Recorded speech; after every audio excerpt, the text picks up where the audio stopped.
আসসালামু আলাইকুম, স্বাগতম সবাইকে গোল্ডেন একাডেমিতে।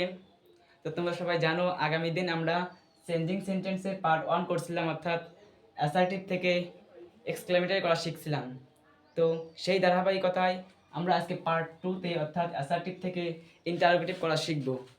তো খুব সহজ নিয়মে আমরা ইনশাল্লাহ শেখার চেষ্টা করব। তো তোমরা যারা আসো সবাই শুরু করো। তো দেখো, প্রথম নম্বর রোল দেখো, সাহায্যকারী ভার্ব থাকলে কি করব। একটা হলো সাহায্যকারী ভার্ব থাকলে কি করব, ঠিক আছে। আর একটা হলো সাহায্যকারী ভার্ব না থাকলে কি করব। এই দুটো নিয়ম, আরও নিয়ম আছে সামনে ইনশাআল্লাহ দেখাবো। সাহায্যকারী ভার্ব থাকলে কি করব, না থাকলে কি করব। সাহায্যকারী ভার্ব যদি থাকে তা সেই সাহায্যকারী ভার্বটা লিখবো হেল্পিং ভার্ব, তারপরে এন অ্যাপোস্ট্রফি টি নেব যদি প্রয়োজন হয়। এখন কখন প্রয়োজন হবে কখন প্রয়োজন হবে না সেটা বুঝবো কিভাবে। একটা জিনিস মনে রাখবা, যদি যদি নেগেটিভ থাকে নেগেটিভ থাকে তাহলে পজিটিভ হবে, মানে হাবোধক হবে, পজিটিভ হবে, পজিটিভ। আর যদি পজিটিভ থাকে তাহলে কি হবে, নেগেটিভ হবে, নেগেটিভ হবে। নেগেটিভ মানে কি, না বোধক। যদি আমার না বোধক থাকে তাহলে আমরা কি করব, হা বোধক নেব। আর যদি আমাদের হা বোধক থাকে তাহলে না বোধক নেব। অর্থাৎ যে সেন্টেন্সটা আমার দেওয়া আছে সেখানে যদি না নট থাকে তাহলে পরের এই ভার্বের সাথে, এই সাহায্যকারী ভার্বের সাথে আমরা নট যুক্ত করব না। কিন্তু যদি উপরে নট না থাকে তখন এই নট যুক্ত করব, ঠিক আছে। তাও কিন্তু সংক্ষিপ্ত আকারে এন অ্যাপোস্ট্রফি টি, এর জন্য লেখা হয়েছে যদি প্রয়োজন হয়। তারপরে কি, প্রথম থেকে শেষ পর্যন্ত যে ভার্ব থাকবে, সেই যে সাবজেক্ট থাকবে প্রথম থেকে শেষ পর্যন্ত নেব ইনশাআল্লাহ, ঠিক আছে। তারপরে কি, সাহায্যকারী ভাব না থাকলে কি করব, না থাকলে তিনটা জিনিস ধরে আনতে হয়। মনে করো কি, তিনটা জিনিস আমার নাই, সেই তিনটা জিনিস ধরে আনতে হবে যখন আমার কাছে আর কিছু নাই, শেষ সম্বল। এক হলো ডু, দুই ডিড, তিন হলো ডাজ। এখন ডাজ কখন নেব, ডাজ যখন ভার্বের সাথে এস, মূল ভার্বের সাথে এস বা এস যুক্ত থাকবে তখন ডাজ নেব।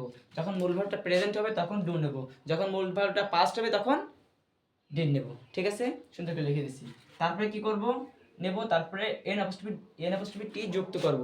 এখন তোমার একটু আগেই বললাম এন অ্যাপোস্ট্রফি টি কখন যুক্ত করব, কখন যুক্ত করব, যখন আমার নেগেটিভ শব্দ না থাকবে তখন আমি এন অ্যাপোস্ট্রফি টি যুক্ত করব। যখন নেগেটিভ শব্দ আসে তখন আর যুক্ত করব না, ঠিক আছে, বুঝছো।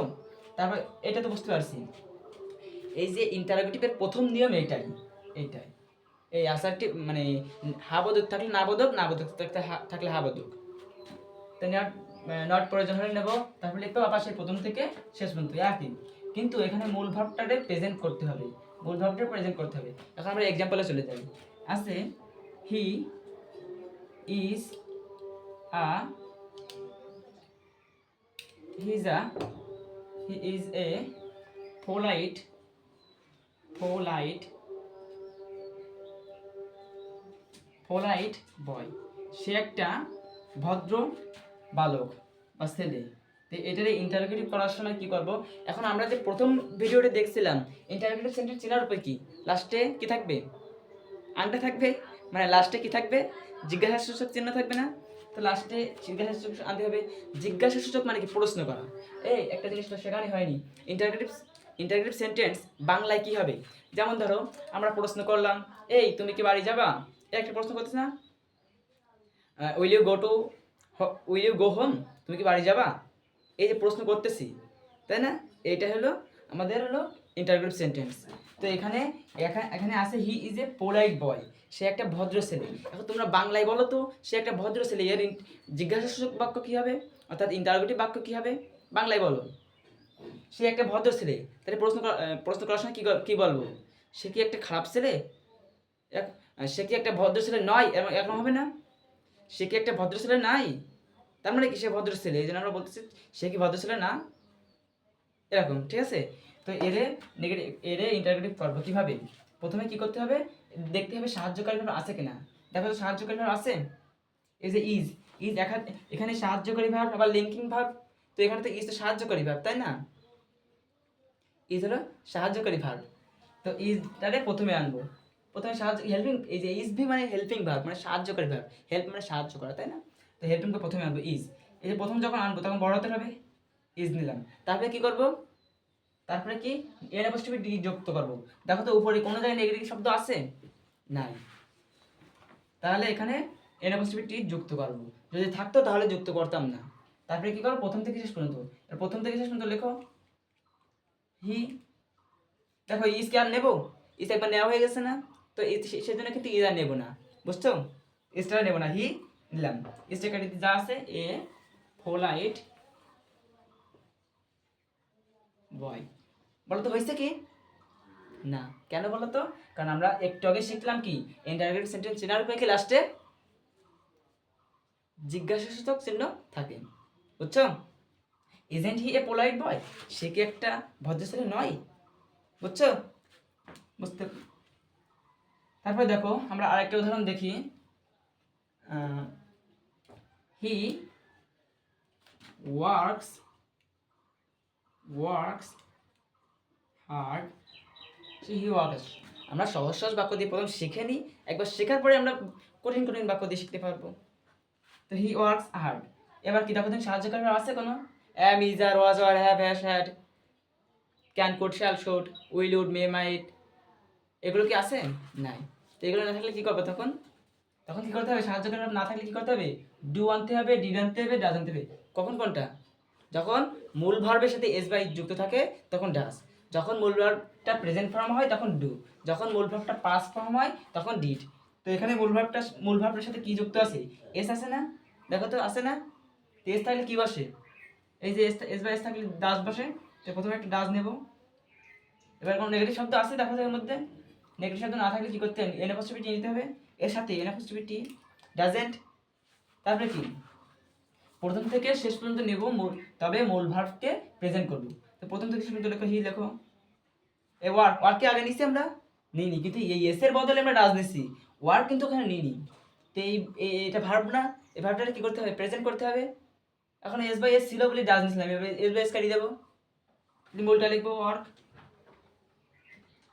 তারপর হার্ট, লাস্টে কি হবে? আংটা, বুঝছো?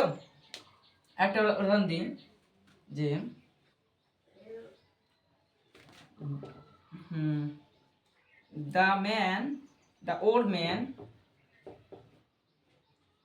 the old man lives alone. এটাতে আমরা নেগেটিভ করব, ইন্টারোগেটিভ করব কিভাবে? দেখবো যে সাহায্যকারী ভার্ব আছে কিনা। সাহায্যকারী ভার্ব আছে? নাই। তাহলে সাহায্যকারী ভার্ব নাই, তাহলে এস বাই এস। এখানে ভার্ব কোনটা? দা একটা আর্টিকেল, আর্টিকেলে পরে কি বসে? হয় নাউন না অ্যাডজেক্টিভ থাকবে। তো এখানে ওল্ড মানে কি? বৃদ্ধ, মানে এটা অ্যাডজেক্টিভ, এটা নাউন, ম্যান নাউন। তো আমরা জানি কি, এখান থেকে এই পর্যন্ত একটা নাউন ফ্রেজ, তাই না?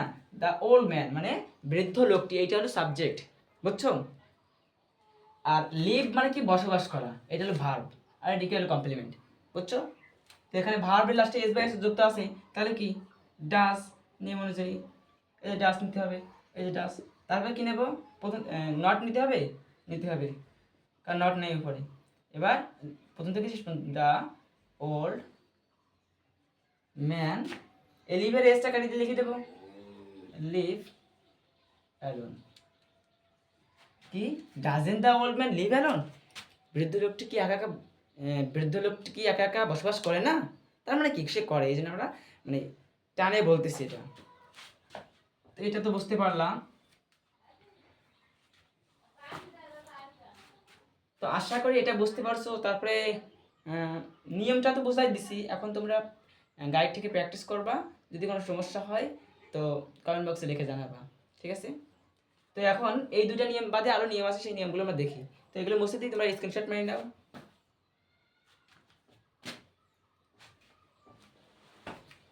আর অল্প কিছু নিয়ম আছে, 2-3টা মুখস্থ করার নিয়ম আছে। এই নিয়ম দুটোতে বেশি প্রশ্ন আসে, ইনশাআল্লাহ এখান থেকে আসবে না। তাছাড়া এতেও আসে, যেমন দেখো নেভার, নেভার থাকলে কি বসে?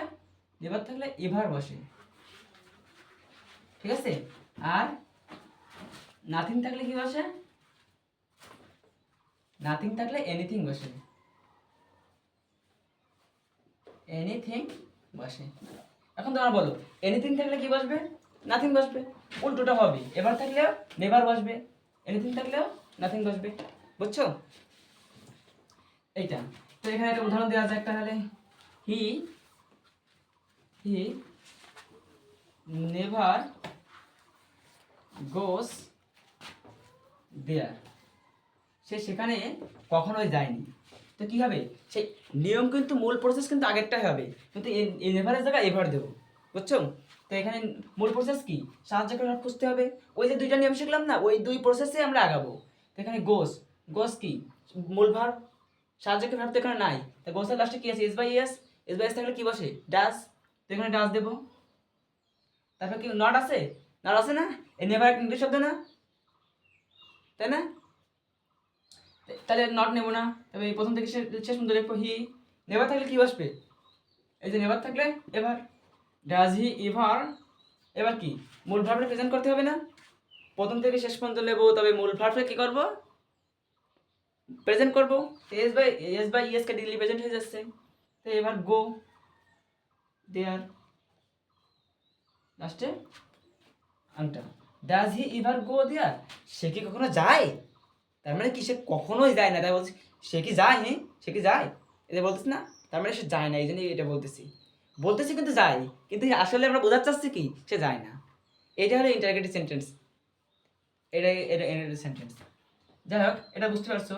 তো এখানে আরেকটা উদাহরণ দিই, হি হ্যাজ নাথিং, বলো হি হ্যাজ নাথিং কী হবে, হি হ্যাজ নাথিং, তার কিছুই নাই, তাহলে কী হবে, প্রথম সাহায্যকারী ভার্ব খুঁজতে হবে, সাহায্যকারী ভার্ব পাইছি, প্রথমে বলবো হ্যাজ, হ্যাজ, তার প্রথম এবার নট নেওয়া লাগবে না, কারণ নট আছে আমার এখানে, তারপরে সাবজেক্টটা শেষ পর্যন্ত লিখবো, হি হ্যাজটা একবার নেওয়া হয়ে গেছে না, এই জন্য নেবো না, হ্যাজ হি এনিথিং, এনিথিং, আসলে এইটা হলো আমাদের ব্রিটিশ গ্রামার অনুযায়ী এইটা করে,